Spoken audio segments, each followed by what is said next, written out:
Happy Sunday, everyone. I'm Taylor. It might have been another weekend of record-breaking heat, but hey, at least you're inside hanging out with me now, right?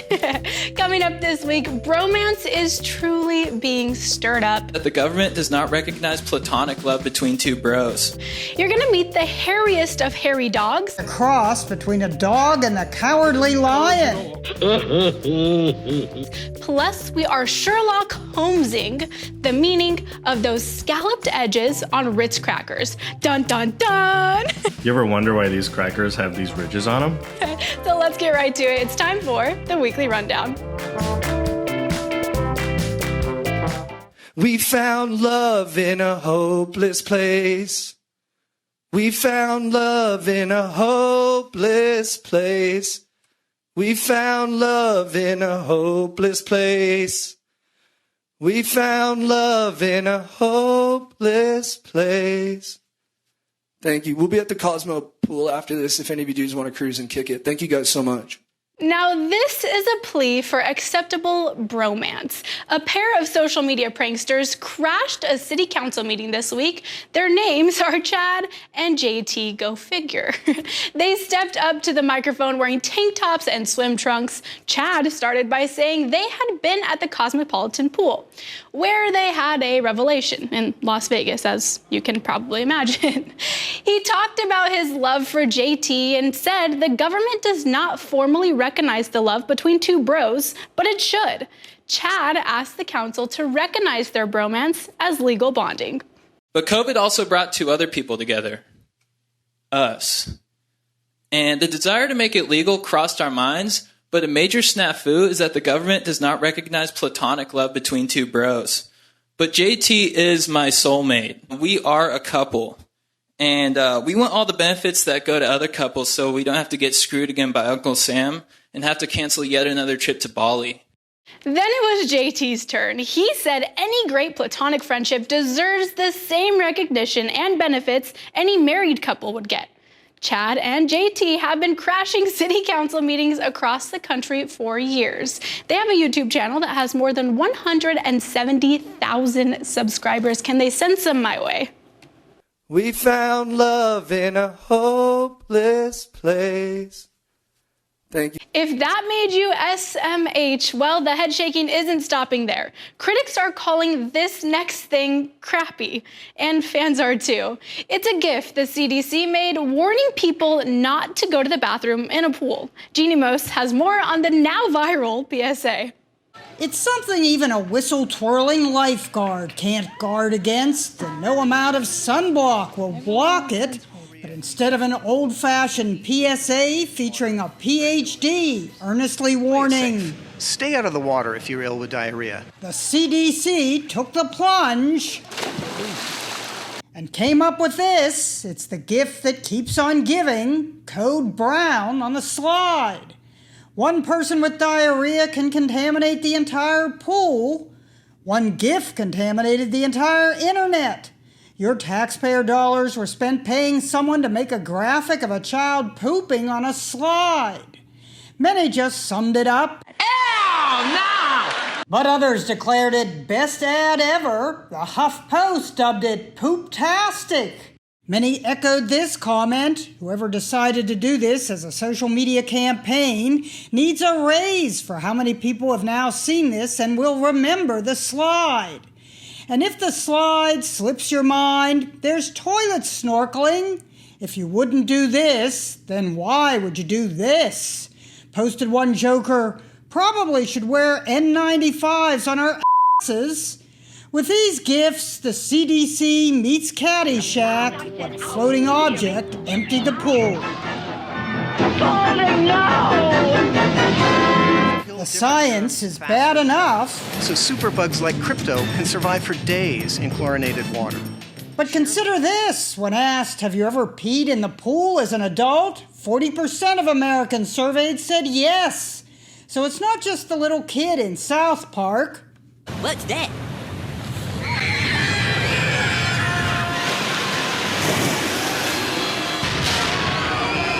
For some, the CDC warnings may seem obvious. No responded one comedian, but no amount of splashing will wash away these images. I guess the CDC got the attention they wanted, right? Switching gears, have you ever wondered why Ritz crackers have scalloped edges? Okay, no. But now that TikTok mentioned it, it's a question being explored on social media. A very busy Jeannie Mose has more. It's the kind of question only a cracker lover would ask. You ever wonder why these crackers have these ridges on them? Me neither, but others have. What people think the edges on Ritz crackers are so pretty, aesthetic, beautiful scallops. Someone theorized I assumed it was like a coin, so they would not be counterfeited. But even a copycat cracker recipe used scalloped edges. Now, in a tiny TikTok video, Ritz Crackers reveals What they're actually for. Cut. to cut the cheese? Cut me a break. It better be some thin cheese. The revelation left some shaken. My childhood was a lie, noted someone else, or just grab the cheese with 2 hands and tear a slice, to which Ritz replied, that works too. Skeptics lashed out. That's not what they're for, you just made that up. The cracker maker responded, but we're Ritz, we're allowed to. They've been making crackers since 1934. I always keep another box handy. Dandy! A couple of cracker aficionados Check this out, this just blew my mind. posted the same food hack last year, one using Savoy crackers in Australia, With the jagged edges, you just got to roll them across your cheese. the other in the US. They are to cut your cheese. But it's quite possible the cracker maker is just cracking a joke by confirming the theory. The owner of New York's Sullivan Street Bakery describes the fancy and frilled edges as being completely ornamental. Good cracker. But maybe not all it's cracked up to be when it comes to cutting cheese. Cut. I'm sticking to the guy in the package. Why don't you just rip your cheese? It's cheese. But sticking to snack talk, if you love McDonald's fries, I mean really love them, here's a contest you do not want to miss. The Golden Arches is holding a contest where it will give away free fries for life to one lucky winner. It's to celebrate the restaurant's new loyalty program, which officially launched this week. Ooh, a Mickey D's royalty program. Okay. Mickey D's values the prize at just short of $20,000. If you spend $20,000 a year on fries, okay. So it's probably not enough to fill a full bathtub of fries every day, but I guess it works. If shooting for the stars isn't your style, the house Ronald built is giving free medium fries to any Rewards Club member who wants them on Tuesday, July 13th. So mark your calendars, French fry lovers. Meanwhile, a new Ben & Jerry's ice cream flavor could be coming. We're just not sure yet. 6 ice cream creators are going to create new flavors on a new 4-episode TV series set to hit Food Network next month. Ben & Jerry's Clash of the Cones is offering $20,000 to whoever comes up with the flavor that impresses the company's co-founders. They haven't said if the winning flavor will be produced for the public, but it seems like a bit of a no-brainer if you ask me. To keep things exciting, the creators must create flavors inspired by a celebrity who will also offer direction. Rapper Ludacris and actor Kevin Bacon are among the stars who will be participating. But I say let's make a flavor based on Channing Tatum, yeah? As you may have heard, lots of businesses are struggling to convince people to come back to work following the pandemic and closures and furloughs. One business owner is making sure its employees feel valued by honoring them with a trip to Viva Las Vegas. Elizabeth Pace takes us there.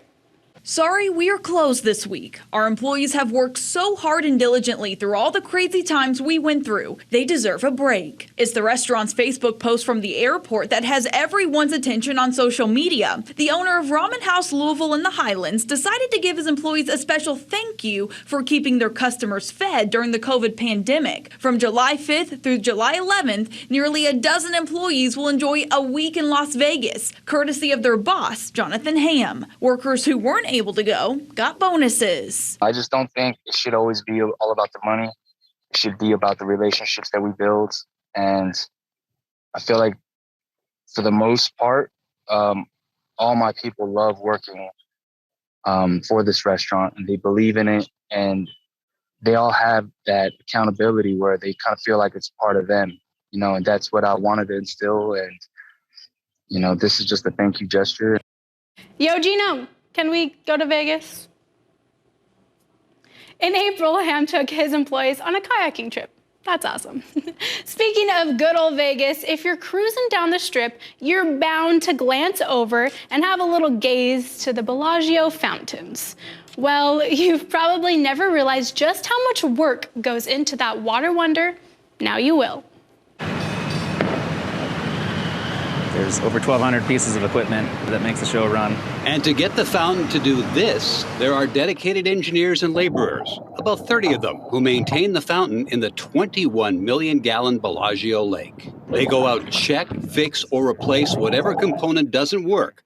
They get to the middle of the lake from what is called the Bat Cave. You ready, Keith? Twice a day, crews get on the barge and motor out to what makes up the fountain. The super shooters and then the mini shooters that we have. So the 192 super shooters, 798 mini shooters. Then there are 16 extreme shooters, along with 208 oarsmen, the jets that make the water dance and move in circles. There are also lights that have to be checked. You can raise the structure. These are all the lights. So in order to do maintenance, we're able to raise it for easier access on all the lights. Sometimes some of the equipment breaks down and needs to be fixed. Today, it was a mini shooter that malfunctioned. So what they did is they changed out one of the check valves on the mini shooter. To do that work, crew members put on wetsuits, grab goggles, an air tank and tools, then jump into the lake. If they can't fix it online, they'll pull that equipment and put in a standby. Yeah, it's a pretty simple process. Inside the lake, there's a stand, basically kind of how these stands are built. A few bolts holding it down. We have a winch that we just hook up to it, undo the bolts, and then winch it up with the barge, and then pull it in. That equipment is then taken to the Bat Cave where engineers do the repairs. Buying new shooters and super shooters is no longer an option. The company that built the $40 million fountain is no longer in business. So inside the Bat Cave, the engineers and laborers have to fix or fabricate parts. Today, instead of using metal, the engineers are going with something more durable, stainless steel. They last a little bit longer and they don't rust as much. Also part of the daily routine, cleaning the lake. We have a cleaning barge that pretty much vacuums the lake, goes back and forth. That barge collects everything from garbage to coins, and when we say coins, we mean lots of them. Anywhere between $30,000 and $50,000 worth every year. They'll put them in a bucket.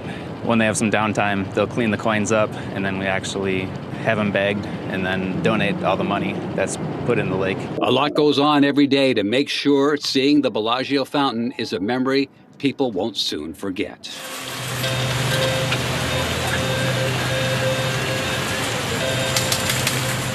Some of those crew members have been working the fountain since it first went into operation. At one time, the Bellagio fountain was the largest in the world. Isn't that neat? Coming up, a local woman meets her brother for the very first time thanks to a DNA test. But it's far more special and meaningful than just that. I'll have this story out of Rancho Mirage in just 2 minutes when the Weekly Rundown returns.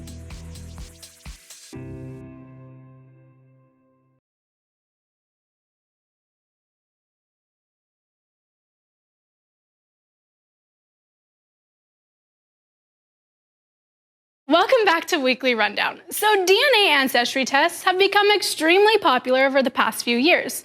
Everyone curious to take a dip into their past. But this next story is one that dives far deeper. This Rancho Mirage woman found her half-brother the day after their mother passed away, and I got a chance to tell their story. I'd always wanted a sibling, so it was exciting, but also I was not sure why she never told me. Rancho Mirage resident Olivia grew up an only child for about 30 years, but just before her mother fell ill and passed away, she was told she had a half-brother named Rob that her mother gave up for adoption in 1969. All we had was a name and a date and a place of birth. It was a closed adoption back then, so there was no records or anything really to find him. And by chance, she had gifted her mother a 23andMe DNA test just 1 month before receiving this news, but she never expected what would come next. The day after she passed away, the DNA results came back from 23andMe, and right at the top was her son. So my dad and I, we actually ended up reaching out to him via 23andMe, and he flew from Chicago and came to our mom's funeral. So I actually got to meet my half-brother at our mom's funeral. So I'd like to introduce you to the world. This is my half-brother. This is Rob. Hey there. Say hello. Following the funeral, Olivia and Rob have kept in touch and taken cross-country trips to get to know each other better. We hit it off right away. They've shared their extreme love for sweets, they're both part of the LGBTQ community, and they even went to the same college. I could have even passed him on the street out here when I lived here before, and we just never knew it. Kind of a crazy story and just very interesting to have this whole thing happen, but the silver lining, I guess, out of my mom passing away is I got to meet my half-brother. Thanks to a DNA test, she now has not only her brother, but a new friend and another piece of her mother's legacy. It's bittersweet to, have a part of my mom without having her here. Olivia told me Rob plans to come visit very soon, so I can't wait to meet both of them. Thanks for sharing your story with me, Olivia. Now coming up, do you like short-haired dogs or long-haired dogs? Well, either way, I'm reintroducing you to the dog with the longest hair of them all.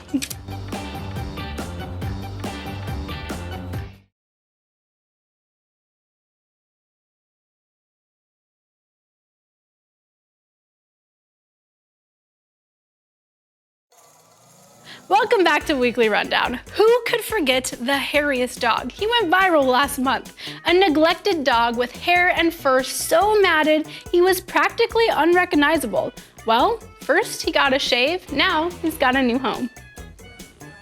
He arrived covered in so much hair you couldn't tell exactly what creature was underneath it.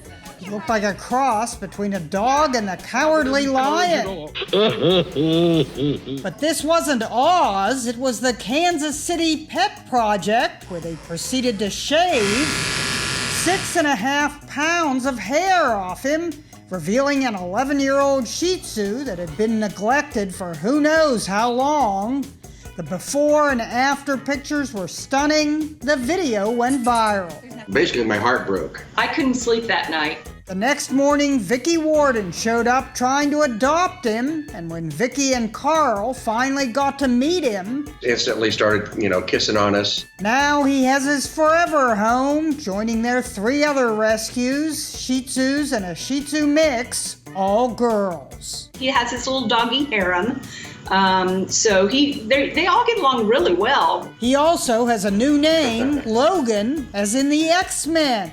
That's Phoenix next to Logan. Even at his hairiest, Logan the dog didn't have claws like this. But Logan from X-Men did have dog tags, not to mention a limp. Logan the Shih Tzu still has a minor issue with his gait from carrying the weight of all that hair, and now he's developed a breathing problem, despite whatever neglect he endured. He's really chill. His favorite place to hang out and sleep is in Carl's closet. This dog that didn't have a haircut in months or even years will now go to the groomer every 6 weeks. Logan has a quirk that his owners find endearing. It's how he wags his tail, probably due to how the hair weighed on it, instead of going back and forth. So he basically wags one way. But it wags a lot. We're hoping this is a tale with a happy ending. Aw, such a cute little thing. Coming up, school might be out for summer, but some students and teachers are still hard at work. Stay tuned. I'll see you in 2.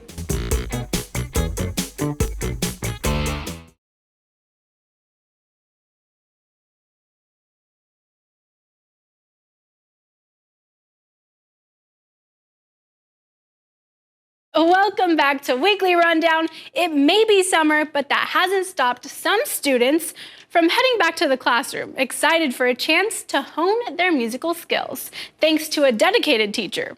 And now, that instructor is up for a big award, a shot at heading to the Grammys next year. Noelle Walker brings us that story from band camp. 30 seconds tune individually. That's it. Here we go, one band, one sound. Ready, It's the first day of band camp at Cedar Hill High School. And breathe. It's like a breath of fresh air. Who else is back from our long COVID break? After a very long year. So trombones. There's a lot to catch up on.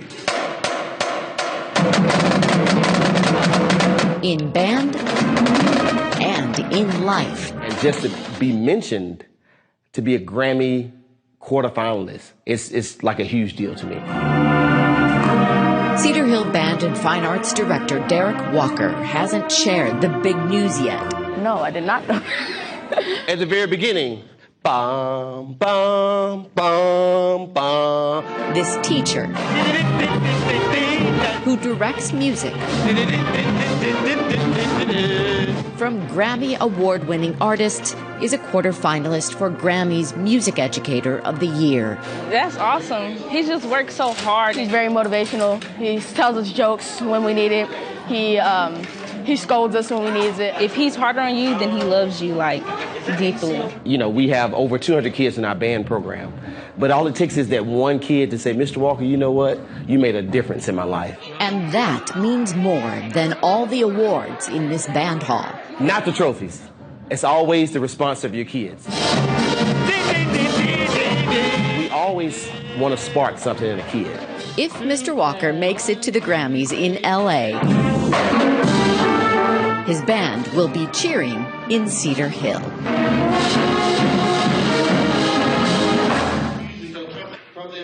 The story was about Mr. Walker, but he wanted to brag about his senior band members who collected $2.5 million in scholarships.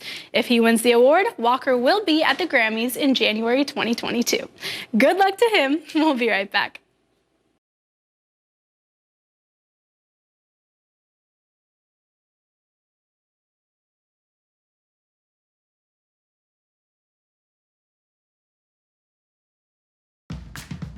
Well, that's all I have for you today, but don't forget to chat with me on social media or send me any cool stories you might have and would like to see right here on Weekly Rundown. I love local stories, especially when they come directly from all of you.